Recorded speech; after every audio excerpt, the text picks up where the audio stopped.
Hello, SolarLune here, and this is another Gearend Devlog video. Yeah, so this one is going to be, well, I think it's going to be short. I'm not sure because I don't have very much content now. If you've been following my Twitter, I guess I put it on there a couple days ago, saying that basically I started revamping the maps I was making using prefabs. If you remember the previous video, or second to last video I did, the one about using Blender's grid and stuff to like place prefabs to make maps as opposed to placing it by hand using little tiles. I said something along the lines of, oh, it's not too hard to do it in 2D. Oh, 2D is, it's a little weak. 2D is super easy. Doing it in 3D was hard. Imagine this, I did this for Valkyrie by hand. Oh, so crazy. But 2D for Gearend, it's not even that difficult. I said something like that, and I was wrong. I was an idiot because it's a lot easier to make maps using this method, even for Gearend, even for 2D stuff. So that's what I've been doing, is remaking or starting from scratch with the maps. I didn't get very far with the maps I did previously, so I don't, have any qualms about starting over, making new maps. And hopefully they're a lot more game-like. They feel more cohesive, more defined, and kind of created to challenge the player. So this is the first area that you're going to start off in. You awaken in the dark, you set out unsure of your future, that's what it says. And so here's the first enemy. He comes in kind of hot, honestly. He comes in rather hot. And so he's pretty easy to make quick work of. A little jumping a little bit, a little wall shooting to get through here. And so the first thing that you probably notice visually is a couple things. Firstly, the gauge, the entire GUI is now sideways instead of vertically. Vertically.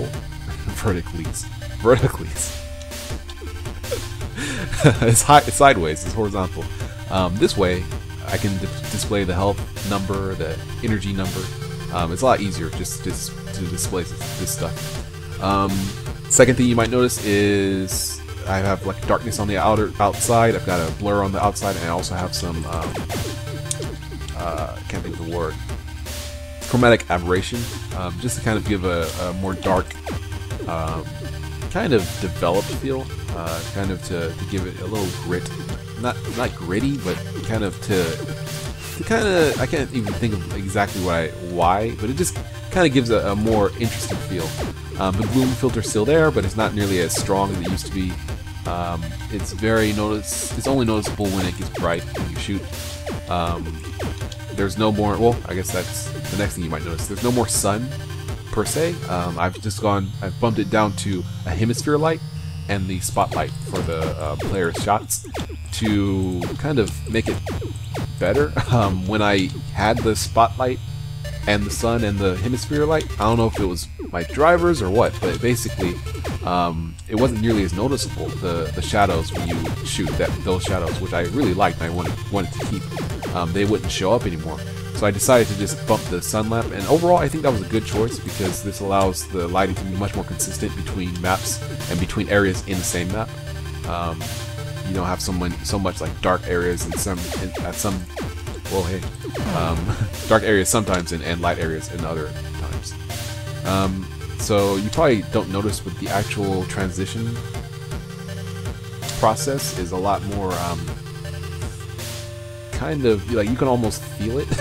Like you hit the button, it opens, he goes in, it's snappier. I eliminated a couple of bugs regarding room transitions, so that's good.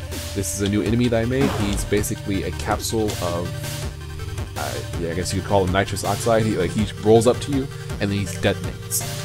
If you shoot him before it explodes, then you get the scrap that's inside. If he explodes before you can destroy him, then you don't get the scrap, and if you're close enough, you get damaged. So yeah, that's what this little guy does. Gives you a nice little warning, but it's pretty dangerous. And this kind of is what I was leading into regarding these this kind of blocky map approach.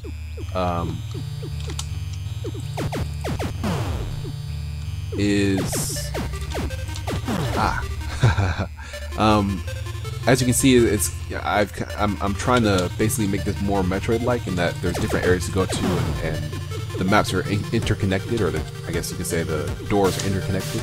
So as you can see, I went through this bottom door and then went up the stairs, and fell down, and that's where I started again. So that's kind of what I'm trying to develop, is like that sense of this entire game world being a giant block, or not giant block, but a giant area that you can traverse. Whereas the old method I was doing things, it felt really non-game-like because everything was made by hand. So it felt like how big is too big, how small is too small, what's a good size for anything. It felt kind of awkward. So this feels a little better. Actually, it feels a lot better. It feels a lot more like something that you would want to play. And yeah, it feels interesting. So here's another new enemy. It's basically a kind of like a guide robot woman on a top. And as you can see, I'm showing off my critical state when I'm smoking and stuff. It's not nearly as bad as it used to be. It used to be like really kind of difficult to deal with. So anyway, the top woman is probably the most interesting enemy. If you shoot her, she takes 4 shots, or it takes 4 shots, and if you take it out at the last, if your last shot is above the upper half of her body, then she'll spawn a little top, and this little top takes a few shots as well. And it's a little unpredictable and kind of difficult. Oh man. It's kind of difficult to fight, so it's really interesting. It's probably the most interesting enemy so far, and it wobbles and stuff. It's crazy. So yeah, that's basically the enemy that I have so far. It's pretty interesting to fight. So yeah, I'm keeping up. Trying to make different enemies and stuff, keep things interesting.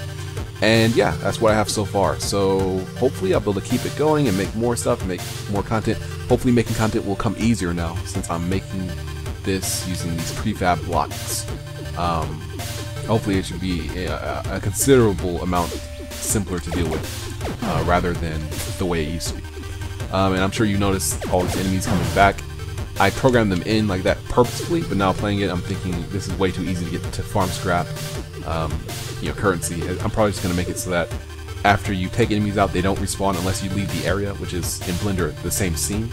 And then when you come back to the scene, all of the enemies will be there again, which is probably the easiest thing to do. That way I don't have to keep a log of like which enemies you've beaten and which ones you haven't, and which ones should spawn scrap or anything like that. But on the other hand,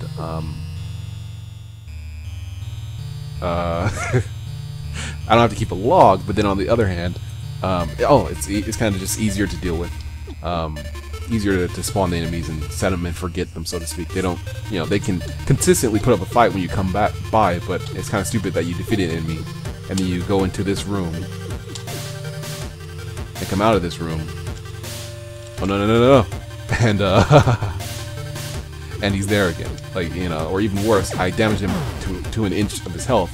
I leave and come back, and he's still damaged to an inch of his health. And then I beat him and leave and come back, and now he's a brand new, better robot. That doesn't really make sense. So anyway, that's what I have so far, and hopefully it'll be even easier to make stuff, and it'll be interesting, and it'll be cool and fun to play.